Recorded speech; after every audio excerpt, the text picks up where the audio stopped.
Our teenage years can make or break our confidence, and the same is true for us as adults when we become parents to teenagers. Rachel Kelly is a best-selling writer and mental health expert. In The Gift of Teenagers, she explores how this challenging phase, if we get it right, can boost the confidence of teenagers and their parents alike. No one seems to come out of teenagerhood unscathed. And of course, we all want our kids, we all hope that they will come out well-rounded, happy, confident adults. What are some of the biggest do's and don'ts for parents who really want to support that outcome? We have to accept that, we that may not be the kind of immediate outcome.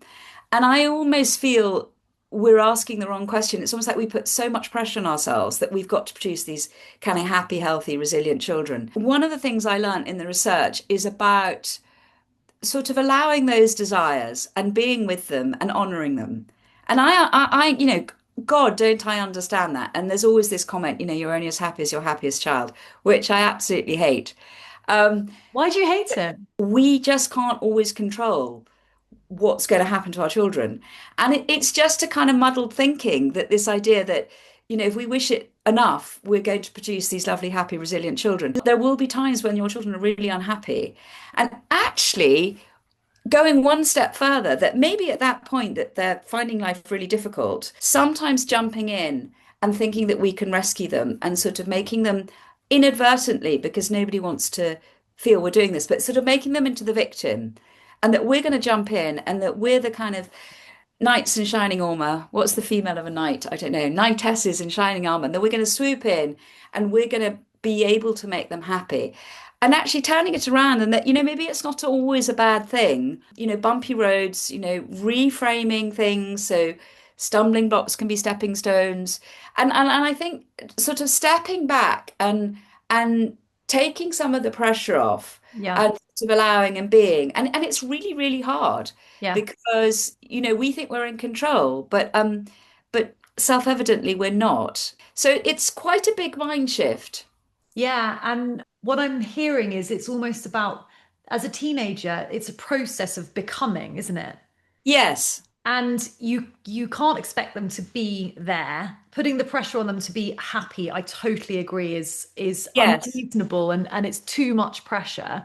And Yes. actually, in order to get, and nobody's happy all the time, Sure. but in order to get to any sense of being well-rounded, they need to go through these other experiences first and maybe try out being not so well-rounded or Yes. see the Yes. reaction of the world when they try different behaviors. Yes. And I think there's something very interesting about contrast, which is that we're all, as you say, we're all on this holy grail of how can we be sort of happy and well adjusted. And sometimes it's a case of, to your earlier point of different children, suck it and see. Mm. Some children, you could, we were talking briefly at the beginning about risk taking, which is more prevalent among the teenage years. Some teenagers, you can sit them down and say, you know what, taking ketamine is a really bad idea, and your bladder's going to shrink, and here's the deal. And they're still going to take ketamine. Absolutely. They're Yeah. just going Their to, eyes, in fact, some children, their eyes will widen and say, and where yeah. can I get this?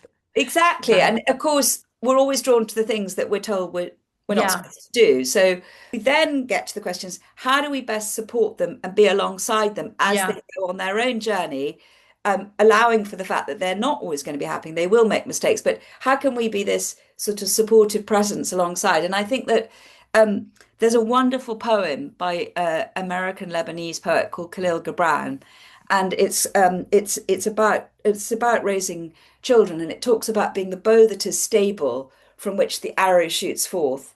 And what I would say is that I think the single best thing that we can do is attend to our own emotional regulation, our own thinking styles, our own emotional stability. I think one of all the interviews I did, and I did really quite a few, one was with an adolescent psychiatrist, and I was very, very struck. And she said that if when she's working therapeutically with troubled families, if Mm. she's got sort of mum, dad, and teenager, and sort of stick models in the room, and she's sort of working with them, if the figures of the mother and father collapse, the teenager is completely traumatized. Because again, if we rewind to the teenage brain, there's so much going on for them. There's this kind of huge period of neural development, and they're often overwhelmed.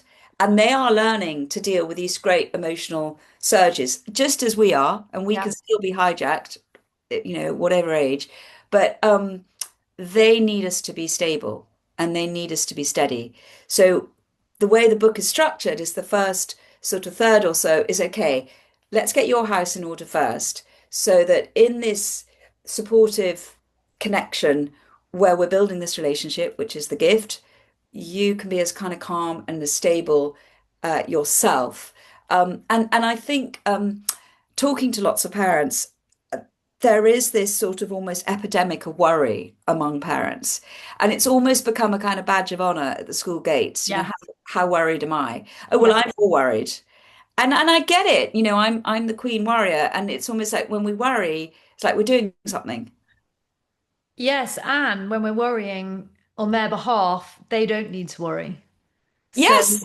Yes. we're not giving them the responsibility because Yes. we're I worried hadn't about thought of it. that. Yeah, I I I should have put really that in. noticed that.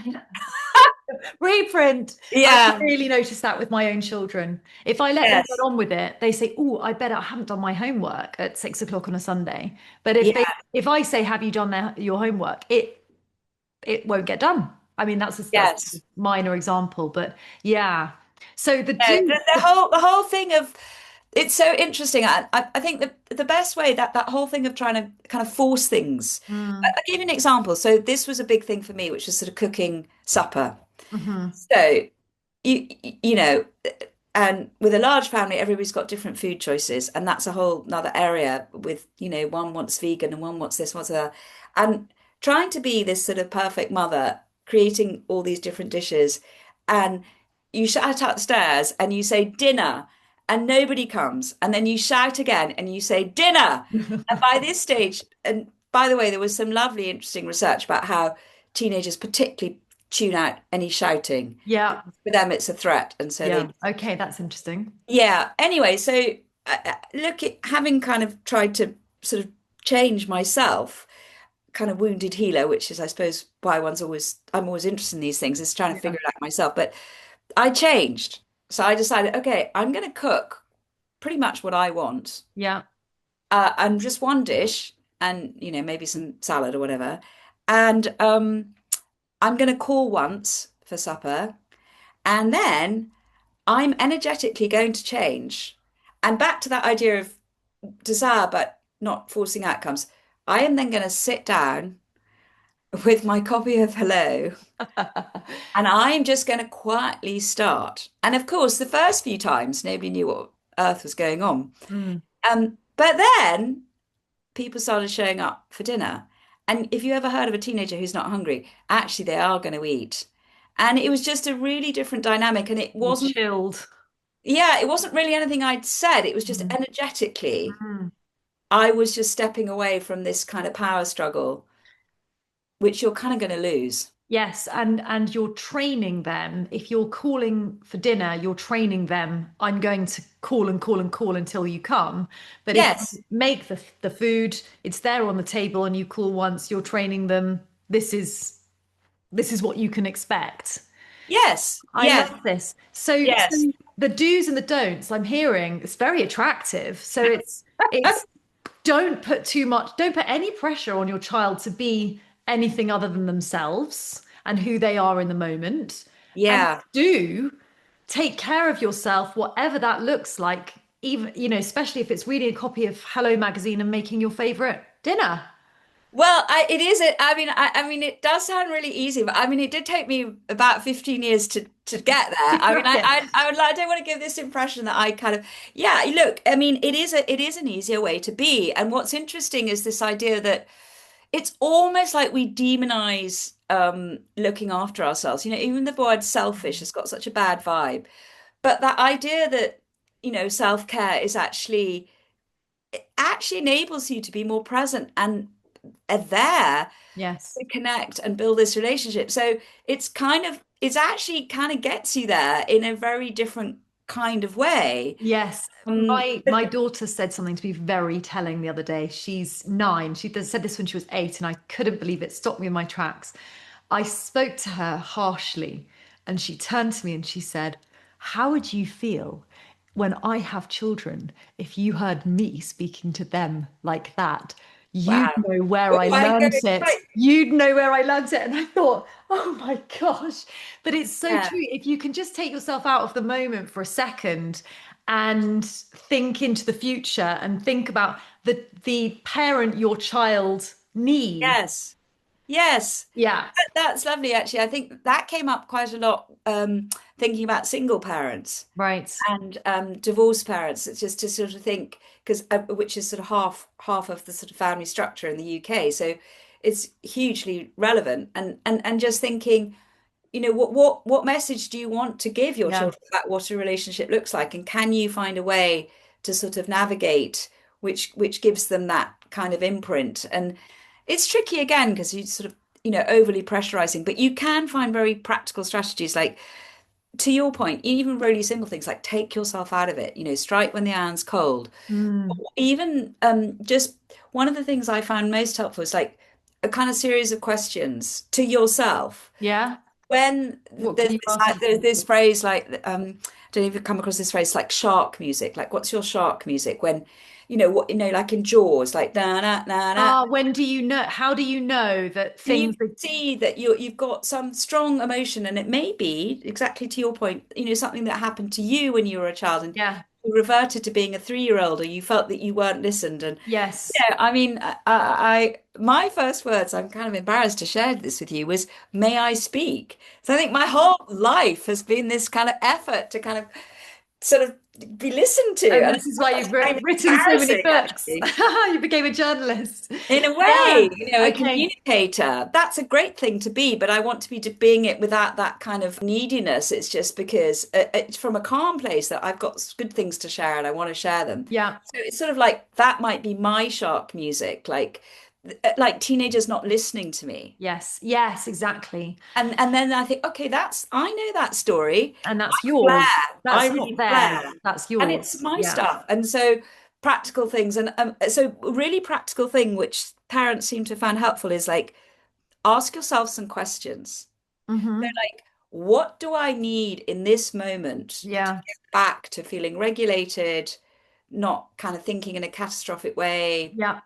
Um, do I need a nap? Do I need to go and walk around the block? Do I need to do a quick mindfulness exercise, even a bit of breathing? Or, do I need a treat? Or do I need, what will, or just a bit of self-awareness, Yes. and compassion. And I think what you say about the sharp music's really good because sometimes you don't actually know that you're at level Yes, 9.5 until yes. you're at level 9.6, and then it's And it's then too it's, late. It's too yes, late. So yes, a really, yes, really good thing to notice the sharp music and also to take the pressure off yourself. So one of the things in our household is family meals can get so we're talking about family meals again, but they can get yeah, quite tense. I used to think we're never going to be a family who doesn't eat together. yeah, Now I'm starting to think actually, if we can all get on with the person we're eating with, it's okay to just have dinner at different times. And I'll have dinner with 100%. one or two children. My husband will have dinner with another child, and we'll eat together twice a week. That's fine. During Yeah. more difficult times. So I think it's also taking almost the assumptions, questioning your assumptions about what's socially acceptable. Yes, Yeah, exactly. We all have so many kind of narratives and roadmaps from society, from our own upbringing, of what's yeah, right, what's wrong, what we should do, what we shouldn't. It almost whenever you hear should or shouldn't is a kind of like, okay, good warning sign. yeah, I don't need to absolutely. step into I that. ought to do this. I Yeah, think the most helpful question, again, this idea of asking yourself questions, is like, what else could be possible here? yeah. How else could I do this? How else could I do this? So, Yeah, for example, just again, practical things like, one night a week at somebody else's, you normally cook. Okay, so you're in charge, you're 12-year-old. A 12-year-old can perfectly well produce dinner. yeah, absolutely. And Or just like, a sandwich dinner. So yeah, you get nice bread, loaded cheese, charcuterie Gives them such basket, confidence as and well. everybody then makes their own Yeah, love sandwich it. and sit down Yeah, together. giving them responsibility. So Yeah, I just really breaking like it up. this. It doesn't Yeah. have to be this kind of regimented. I feel exhausted, and I tried it for far too long. You kept having children to see if you Yes, well, that's this is another the way. story. Yeah, So I want to talk about the flip side now, because yeah, this is a podcast about confidence, and lots of our listeners also wish that they had more confidence. yeah. What can we learn from teenagers about building confidence, and what do they instinctively know that maybe we've forgotten? My first thought is what's happening to their teenage brain, which is different to ours. Mm. Um, they are more sensitive to us. They're more emotionally aware and sensitive. We basically get a bit sort of hardened, you might say, which has its downsides, which is why they can flip. If you use the wrong tone or something, they can go off in a huff. I suppose for me, confidence is being true to yourself Hmm. and how you are self-aware about lining up with what feels really good with you for you. So I think probably what we could learn from teenagers is they do have this extra layer of sensitivity and they do have this emotional awareness. In our world, I think probably the cognitive has triumphed over the emotional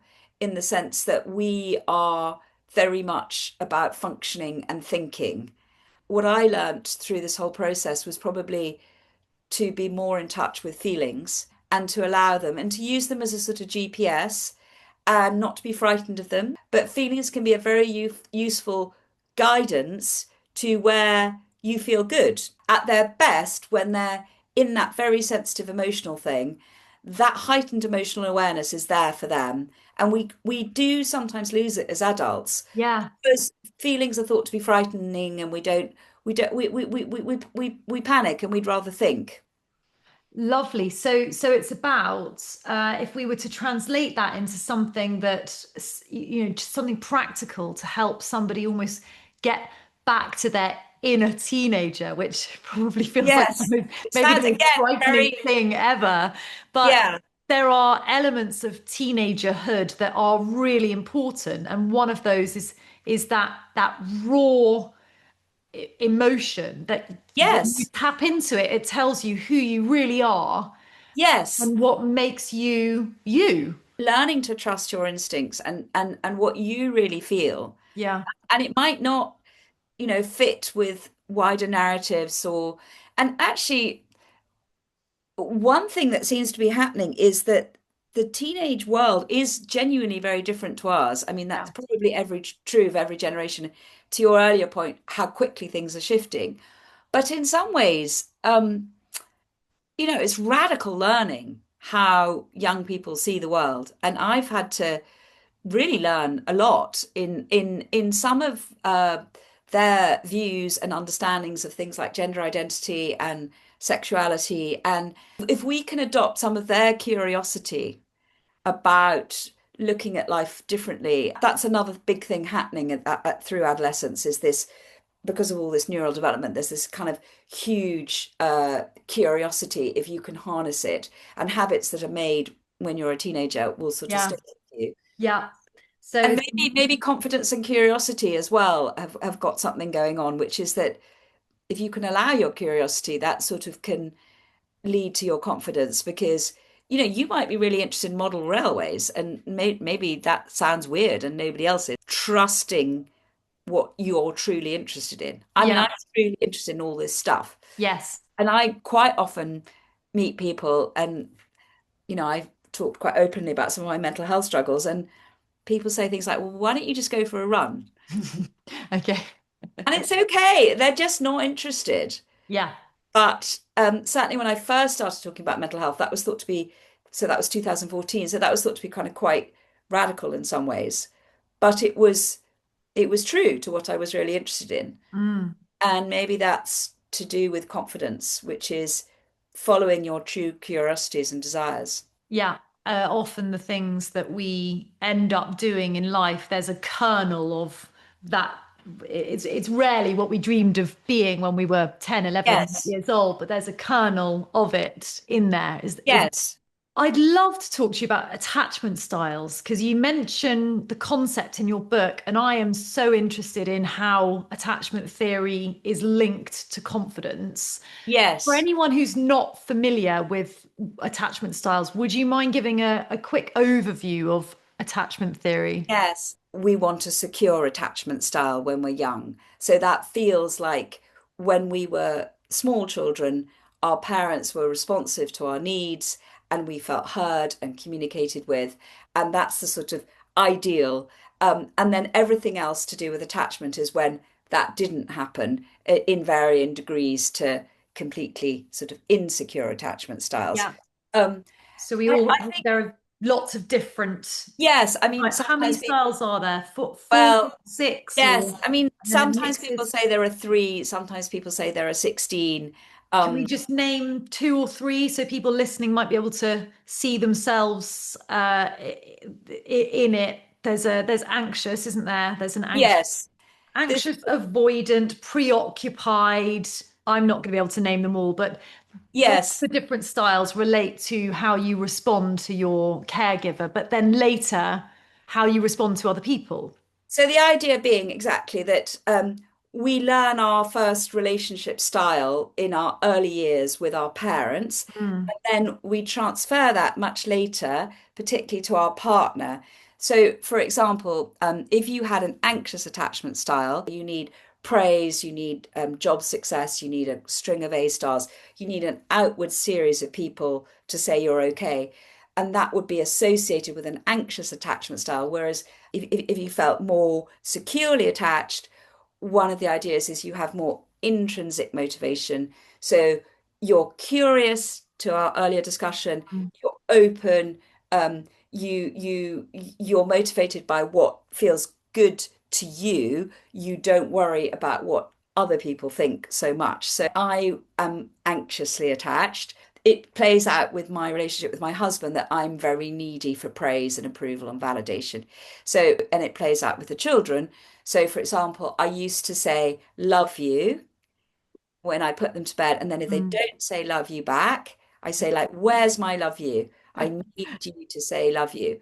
Whereas where I'm trying to get to is to kind of heal and adjust and, correct, I suppose, to a certain extent, the stories I learnt when I was younger Mm. that I'm good enough. You know, you, Rosie, spend more time with Rosie than anybody else with your thoughts and your feelings. Me, Rachel, my main relationship is with Rachel. Mm. And can I find ways to be good about being Rachel, which don't need outward stuff and don't reflect some of the attachment styles that I had growing up? I think I would have a bit of a caveat, which is that I think one of the things that I feel is that looking backwards and causation and the reasons for things, Yeah. which may or may not have been to do with how our parents were, probably more likely how we chose to interpret it, it may only be reasonably helpful because we can go down a really big rabbit hole of, oh, I was anxiously this or I was securely that. Maybe you were, maybe you weren't. Exactly how that's led to how you are now, it could be that the whole topic of causation and exactly why we're like we are might be a bit of a waste of our time. It's partly why Freudian analysis has slightly dropped off the psychotherapy kind of menu, which Yeah. is Freudian analysis essentially going back to childhood. Maybe a better use of our time is, well, here I am now, I'm Rosie, what am I going to do when I have the sharp music, or what strategies am I going to use now? And maybe looking back and sort of blaming our parents, or it may only be partly helpful. Yeah, so it's almost could be a bit of an excuse, and actually it would be helpful more helpful, you think, to look forward. Not an excuse, but a Yes. um yeah, it's maybe not so helpful in thinking positively. Well, I think it contributes to self-awareness and Mm, maybe understanding one's own sort of triggers and perhaps how it's playing out in the present. yeah. So often when we have a really strong reaction to something in the now, maybe screaming, you're just driven mad that the teenagers don't show up to dinner. Yeah. It may be nothing to do with the dinner or even the teenagers. It could just be something from, maybe your mother screamed at you, and Yeah. but it's almost like actually what you want is to have a nice evening. Yeah. Yes. So thinking ahead. Yeah. What do you actually really want? Yes. Yeah. And as I say, I mean, I'm a huge believer in therapy, and I've worked with different therapists over the years, and I have, obviously I've gone back into my own story in childhood, but I think I've become less confident that it's necessarily very helpful. Because you mentioned the string of A stars, and in your book, you also talk about the intense academic pressure that teenagers Yeah. face. How do you see that shaping their confidence and their sense of self-worth? It's hard to just dismiss the importance of grades. It's almost kind of almost indulgent to say, well, they don't matter. Yeah.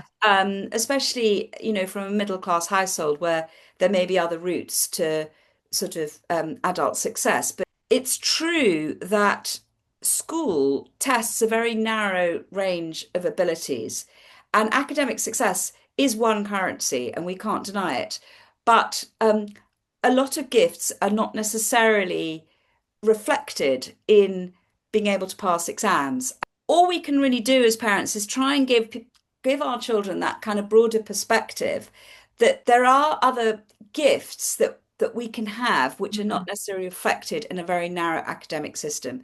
And I think that encouraging this sense of the gifts that our children have and that they can express themselves in different ways is a nice antidote to them only pinning their confidence to their academic success, and that there are other ways to be. Often people who got the C's are actually in charge. And it's even Really? more interesting because it's the idea that academic success requires us to fill ourselves with essentially a backward looking set of knowledge often. And it's essentially not to do with the future. And so, in a very rapidly changing world with AI and tech, etc., it's almost as if the most successful people in the system, the A stars of the current educational system, almost by definition, have filled up their heads with stuff that may or may not be relevant. And Mm. there's a whole nother topic about how the curriculum is out of date for all sorts of reasons. So I think again that kind of introduces a sort of spaciousness and a kind of a wider perspective on our education system while acknowledging, okay, you're in the system, let's find some practical ways to support you and do your best through the system.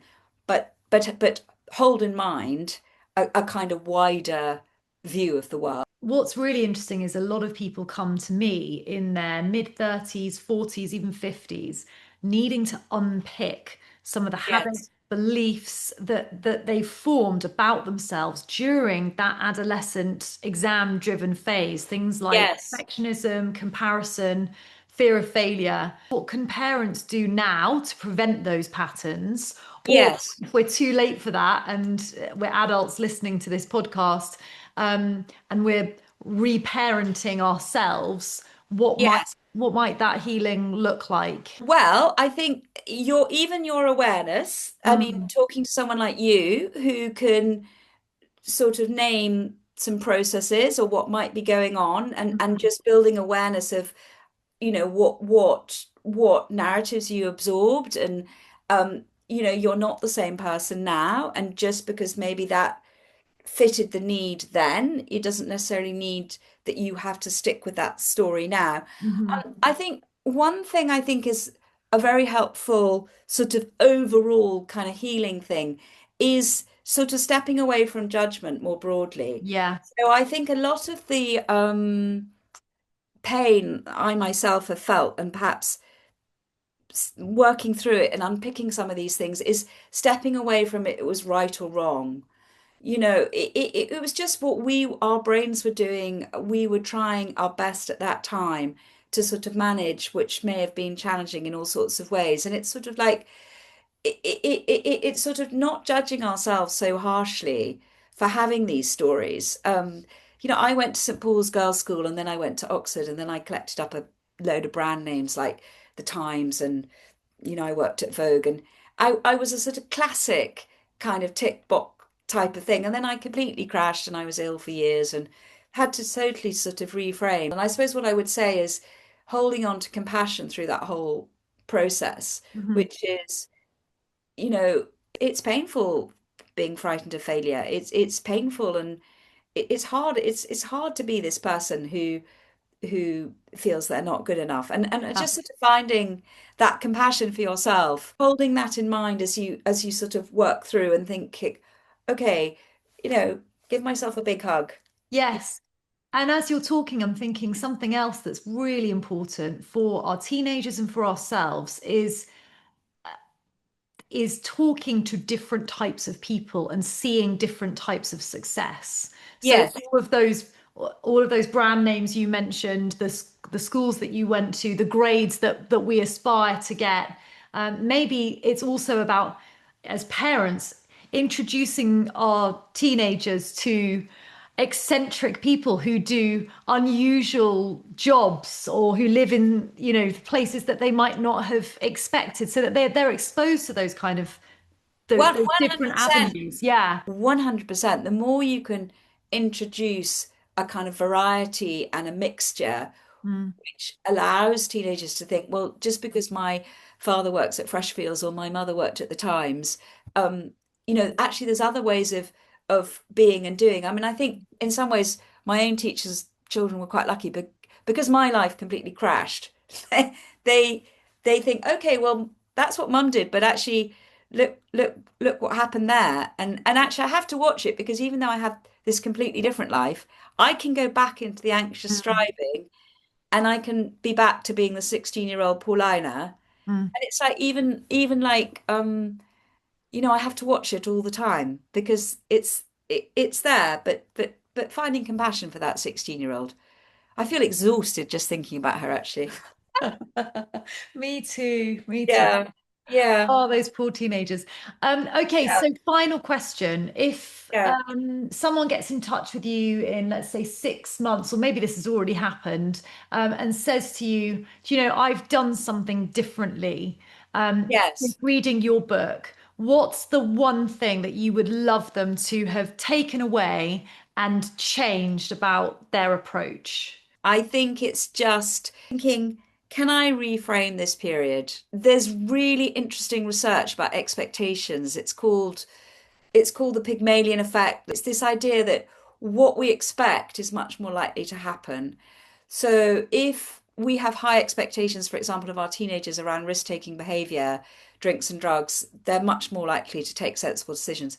If we set the expectation that this may be a really positive and fulfilling period with lots of bumps, but even that's going to be something that we can learn and grow from, that's more likely to happen. So just starting from a different standpoint, that step away from the fear and the need to be perfect, just think, okay, it may be a bumpy ride, but you know what? I'm going to have a great time. High expectations. I love that. So we can have high expectations of our teenagers and high expectations of ourselves. And this whole period, Yeah. I mean, I hate to say this, but my youngest child's 21 now, and I bet no parent listening to this would think that this is true. I'm actually feeling emotional, and I can always tell because I've done all this work about being in touch, but very somatic work, but I've gone all goosebumpy. But it is over in a skinny minute. Yeah. And they are then leading their lives, and that's what we want. And you do have a relationship, but you might not think it's true, but I miss having teenagers. Well, that feels like a perfect place to end. Rachel Kelly, thank you so much. It's been a real pleasure. I'm feeling emotional, but it's been a real pleasure. There's a lot. We've shared a lot. Thank you. This podcast is designed to be practical. I want to actively help you boost your confidence. For that reason, each episode is accompanied by a short Substack post with a tool or an exercise to help you apply the ideas we've explored in your own life.